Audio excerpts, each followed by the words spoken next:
going to bend you, not break you. We should settle this the honorable way. Don't you think, brother?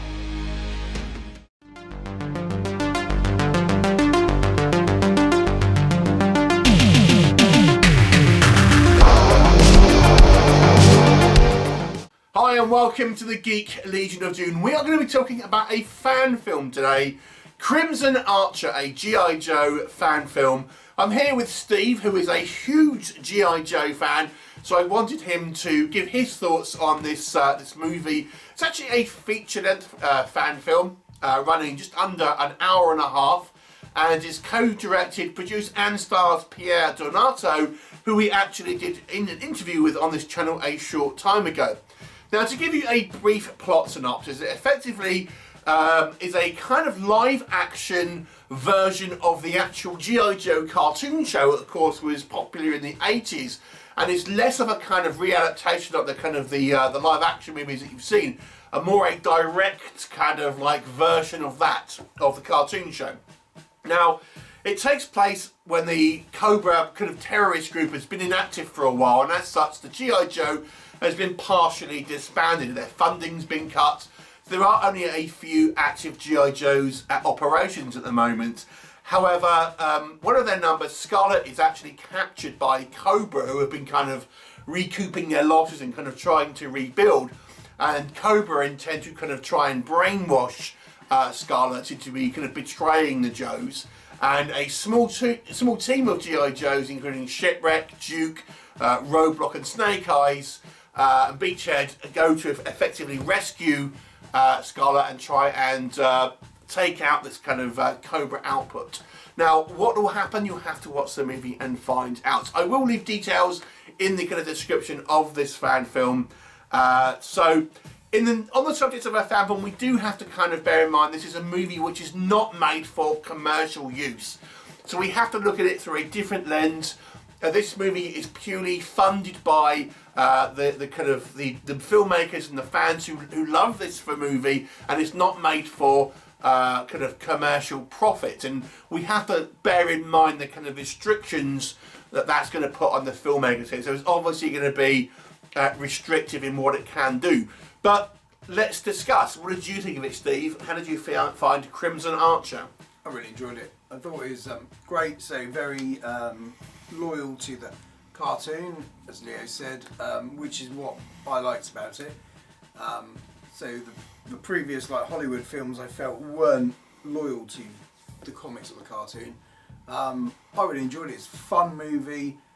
It kept me engaged all the way through. I like the characterizations. I like the way that the characters are portrayed, very similar to what they are in the cartoon. And I think any G.I. Joe fan, anybody who liked the 80s cartoons will enjoy this film. It's surprising. One thing I maybe wasn't expecting with this movie is there's some pretty impressive production value for a fan film. In actual fact, I would go as far as to say it's kind of like it's military porn that will make the Top Gun movies blush. I mean, it's like that. There's having spoken to Pierre in the interview that we did, I know that he was able to film some kind of military equipment, shall we call it? And I was like, damn! I was like, this is like, yeah.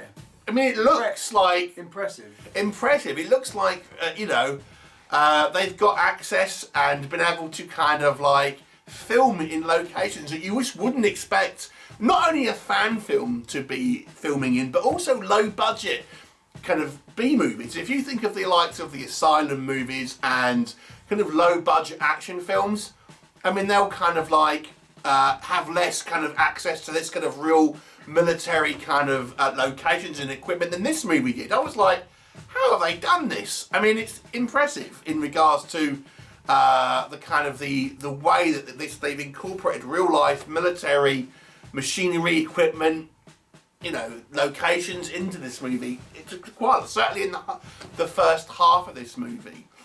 Another thing I thought was quite good, and this is admittedly a little bit of a mixed bag, but I actually found it quite funny at times.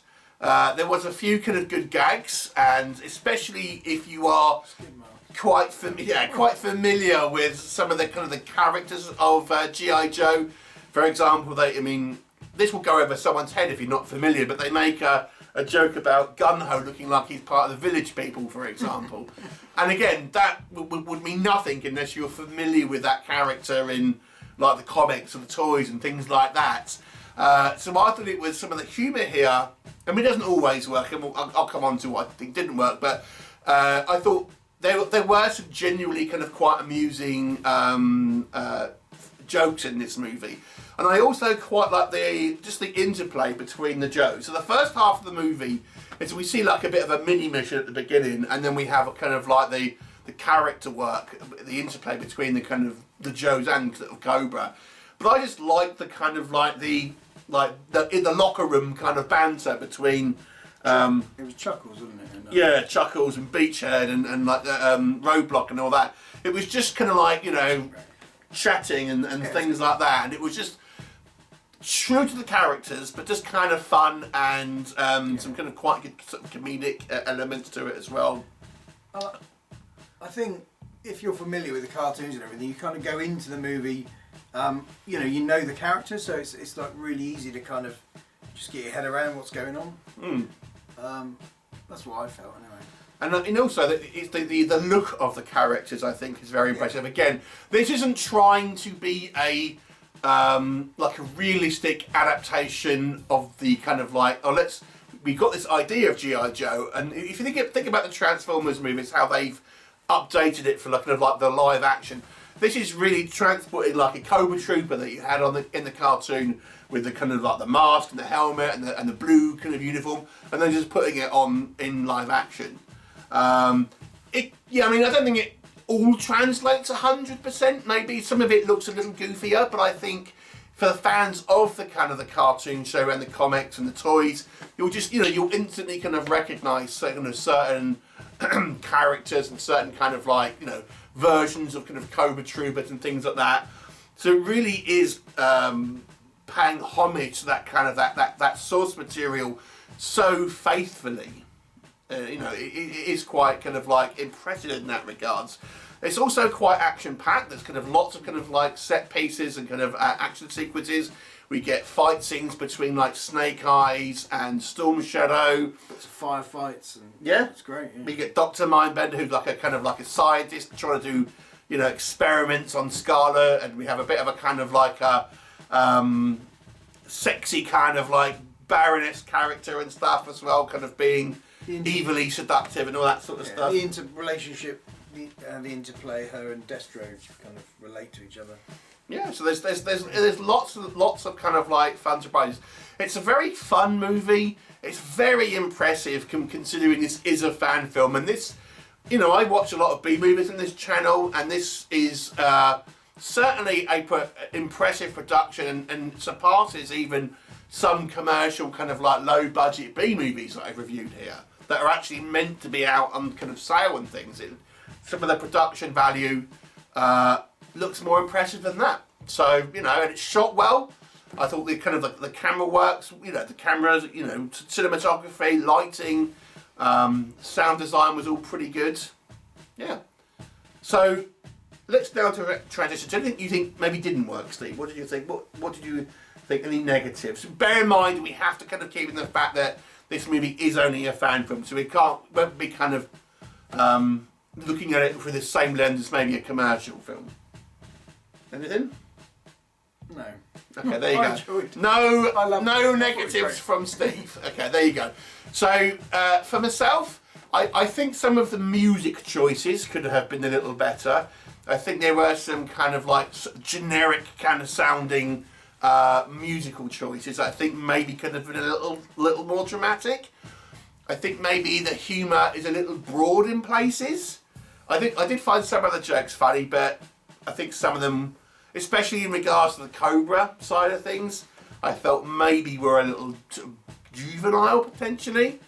And the only other kind of critique I would say with this movie, and again, I have to keep in mind this is a fan film. I think the final kind of conflict could have been a little bit more punchy. And I don't mean physically fist fights. I think it was a little bit kind of slow paced at times. I mean, our G.I. Joe characters seem to be stuck in a courtyard for a lot of it, which is just kind of stuck there, and I didn't really think they had a lot to do. So maybe, I mean, the first half of the movie for me, I thought was extremely strong in regards to the way the movie was paced, filmed, all that sort of stuff. Once we get to the assault on the base, and we spend more time with the Cobra characters then, doing their kind of experiments, intercut with scenes from the G.I. Joes, I think that kind of diffused some of the pacing of the kind of the action sequences where we had the kind of the Joes fighting outside, and they just seemed to be kind of somewhat static. I didn't really feel like some of the kind of the individual characters had like hero moments. They were just kind of like all in one place kind of shooting. So I would say maybe the kind of that sequence could have been done in a way where it was a little bit more exciting on screen. And again, I mean, it is a fan film, so we do have to kind of like factor that in. This is not a film which is made to be commercial, sell, you know, for profit and things like that, and obviously made for fans really and by fans, rather than kind of you know, experienced kind of filmmakers who do this kind of for a living. I mean, there are one or two elements. Obviously, if this had been a commercial movie and they had obviously the budget to kind of go into it and stuff, obviously yes, I'm sure it would be more polished. But for the obviously the zero profit kind of fan film it is, I was thinking, bloody hell, this is really kind of quite something impressive, really, to be honest. So, you know, overall, Steve, but how would you summarise the G.I. Joe Crimson Archer? Yeah, a real fun film for G.I. Joe fans. I loved it, yeah, I thought it was great. Well, cool. So we will put a kind of links where you can, I don't think it's released yet everywhere, so we will put links and I'll update these links once the movie is out. I think it's just going to starting being released, you know, in the States initially, I think. But it's, well, if you are a G.I. Joe fan, you should absolutely be checking this one out. I think, you know, you'll appreciate the callbacks to the kind of the 80s cartoon show and the comics and the toys and everything like that. And I'm excited to see, you know, what comes next. So thanks for watching, and please do check out this movie when you can.